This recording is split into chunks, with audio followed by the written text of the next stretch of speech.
Alright, good day everyone. This is Math Intellectuals Tutorials, and we'll be looking at calculus differentiation. We're going to be continuing from where we stopped in our last previous class. And before we kickstart, do well to like, subscribe, and share this video.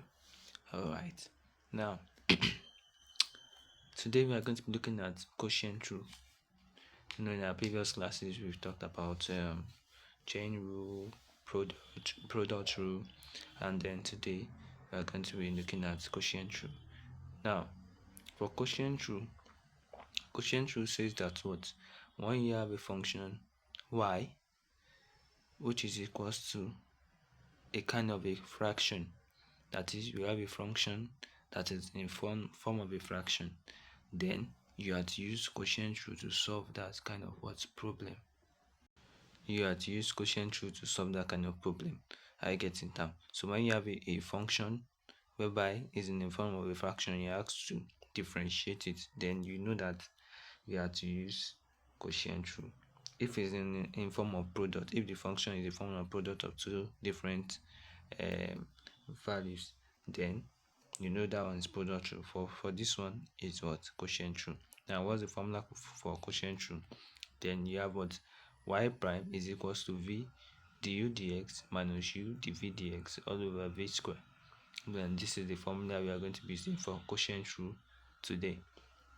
Alright, so let's continue. Now you have f of x. Example 1 says that you have f of x is equals to x plus 1 over x minus 1. Find f prime of x. So how do you find f prime of x? Now if you look at this function, you see that it's in a form of fraction. Then that means you are going to apply quotient rule, and we are going to be using this formula you see here. Right there. So now let's apply our quotient rule to this. Now the formula for quotient rule says that f prime of x is equals to v du dx minus u dv dx all over v square. And this is the formula we are going to be using to solve this question. Why are we using quotient rule? Because this function we are trying to differentiate is in form of fraction. That's why we are using quotient rule. Are we together? Alright, so now for quotient rule, if you come back to this, you see that y equals to v and u. The numerator is your u and your denominator is your v. So also in this situation too, your numerator is your u and your denominator is your v. That means your u is x plus 1, your v is x minus 1. That is, we need to find du dx and we need to find dv dx. That means differentiation of v with respect to x, we are going to differentiate v with respect to x using second principle. That means dv dx will give me differentiation of x will give me 1, and differentiation of minus 1 will give me 0. So also differentiation of du dx, that's u prime, differentiation of x will give me 1, and differentiation of plus 1 will give me 0. Now we already have all the things we need. We have our dv dx, we have our du dx, we have our u and v. So let's apply it into the formula. Now if we now look at it, now we have f prime of x is equals to x minus 1. Now f prime of x is equals to, now your v is you are going to apply the formula. Now your v is x minus 1, so we have x minus 1. Your du dx is du dx is 1, so we have 1 minus our u is what's our u? X plus 1. You have x plus 1, and we have our dv dx. What's our dv dx? Our dv dx is 1. Then you have 1 here. Are we together now? All over v square. What's our v? X minus 1 square. Are we there now? So from here we now have we have f prime of x is equals to when you multiply this, you still have x. When you multiply this, you have x plus 1 minus this one also still give us x minus 1 rather, and this one give us x plus 1 over x minus 1 square. So here we are going to open the bracket with negative sign. So negation times plus give us minus x, give us negation times 1, give us minus 1. So we have x minus 1 minus x minus 1 over x minus 1 square. So from here, you look at this now, you see that this x here cancel this x here, that's plus x cancel minus x. So what do you have left?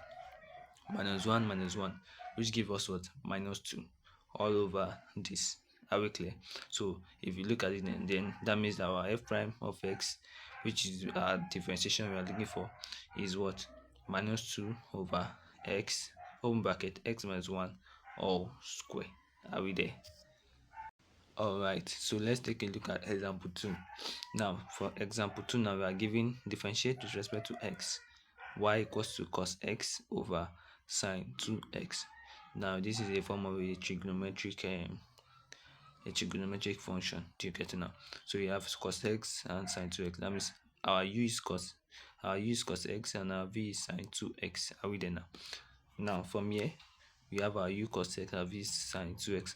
Now according to the formula, we still need du dx, and we also still need dv dx. Are we there now? So since we still need du dx and dv dx, then we need to find the differentiation of u and v. So differentiation of u, that's du dx, give me what? Differentiation of cos will give me what? Cos x will give me what? Minus sine x. And differentiation of dv dx, now differentiation of sine 2x. In your chain rule, we did something like this, that first of all, to differentiate sine 2x using the short method, first of all we differentiate this 2x. Differentiation of 2x will give me 2, differentiation of sine will give me cos, and then you have your 2x back. Are we there now? Using the short method. Now you have our du dx and you have our dv dx here, and we have our u and we have our v. So what do we do next? We just input all these things inside our formula, then we solve through. So our y prime is equals to our v is what? Sine 2x. Are we there now? Du dx is what? Minus sine x.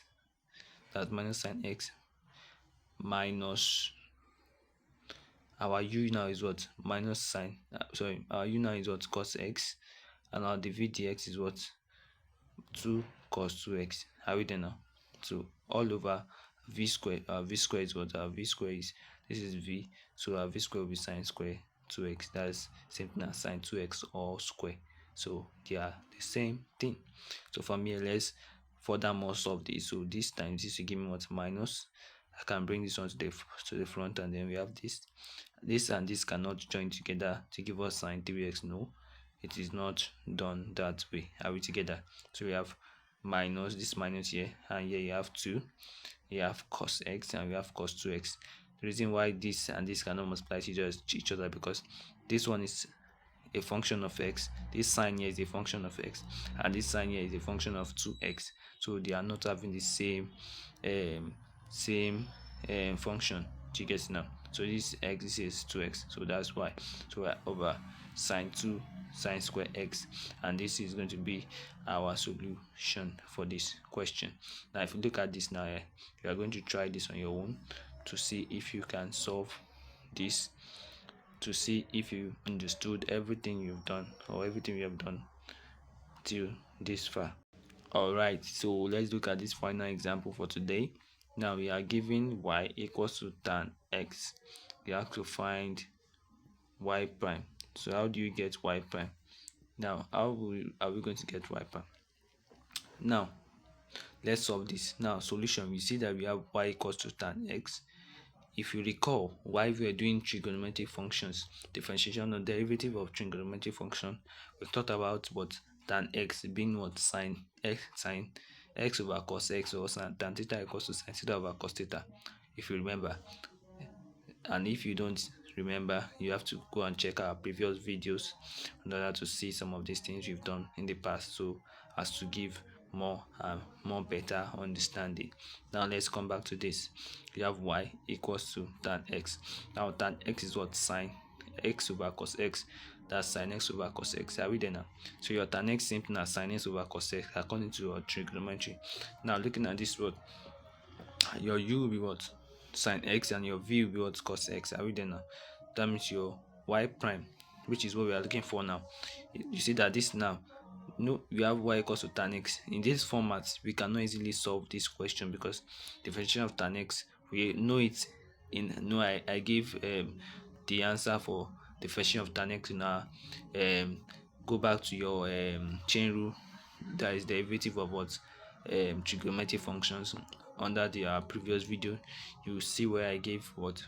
The derivative of tan x will be what? Sine square x. Are we there now? And then we are trying to prove what tan x is here.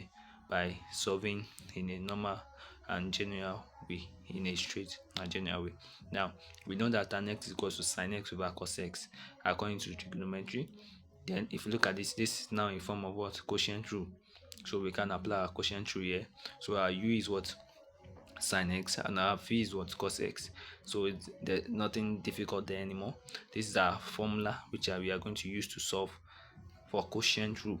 Now we also need du dx, we also need the v dx. So since our u is sin x and our v is cos x, so we need to find du dx is what? Differentiation of sin x will give what? Cos x, remember. And our dv dx is what? Differentiation of cos x give me minus sin x. How we there now? So if you look at this now, we have gotten everything we need. So let's input it in our formula. Now to input it in our formula, we have what? Y prime is equals to what? Y prime is equals to, you have your v. What's your v? Cos x. Du dx is what? Cos x. Right there now. Minus our u sin x. Are we? And our dv dx is minus sin x. Are we there now? All over v square. What's your v? Your v is cos x. That's cos square x. Are we there now? That means v square, that's cos x square all square, is still the same thing as cos square x. So cos x all square is the same thing as cos square x. Don't let the cos confuse you. Alright, so from here now, what do we do? Cos x times cos x, you say, if you look at this one now, this one is having x, and this cos is having x. This cos is also a function of x here. That means that what? We can multiply them together. You see, this one is sin x and this sin x. That means we can multiply them together, unlike the previous one that is having cos x and the previous one that is having sin x and sin 2x. That one can't be multiplied together. We can't multiply down together, but for this one we can multiply them together since it's x. So here we have cos x times cos x, you give me cos square x, and sin x times sin x, you give me sin square x, and this minus times minus, you give me what? Plus, all over cos square x. Are we there now? Now if you recall, I gave this thing in a, if you haven't watched our previous video on differentiation, that derivative of what? Derivative of trigonometric functions, you have to watch that video in order to understand what we are doing here, because I've mentioned some of these things in that video. Now continuing from where we stop, if you recall that what? Cos square x plus sin square x equals to 1. This is another trigonometric identity, that cos square x plus sin square x is equals to 1. That is, this is equals to 1. That means if that one is equals to 1, then if that this is equals to 1, then you have what? 1. Everything here becomes 1. Are we there now? From trigonometric identity, this is valid. That means we can replace cos square x plus sin square x with 1. So we replace this one here with 1. Are you there now? Over cos square x. Are we together now? So from here, what do we do? From here, we can recall another trigonometric identity again. Recall that sec square x plus square square x is equals to 1 over cos square x. That means you see that we have gotten our y prime to equal 1 over cos square x. Some people can just leave the answer like this, but it might not be fully correct. So that's why we need to convert this to a form of what? Another form of trigonometry. And from trigonometry, we know that sec square x is equals to 1 over cos square x. That means that what? Our y prime is equals to what? 1 over cos square x equals to, now since 1 over cos square x is equals to sec square x, that means we can say that our y prime is what? Sec square x.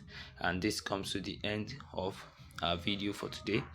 Don't forget to like, subscribe, and share this video to those who need them. See you in our next class.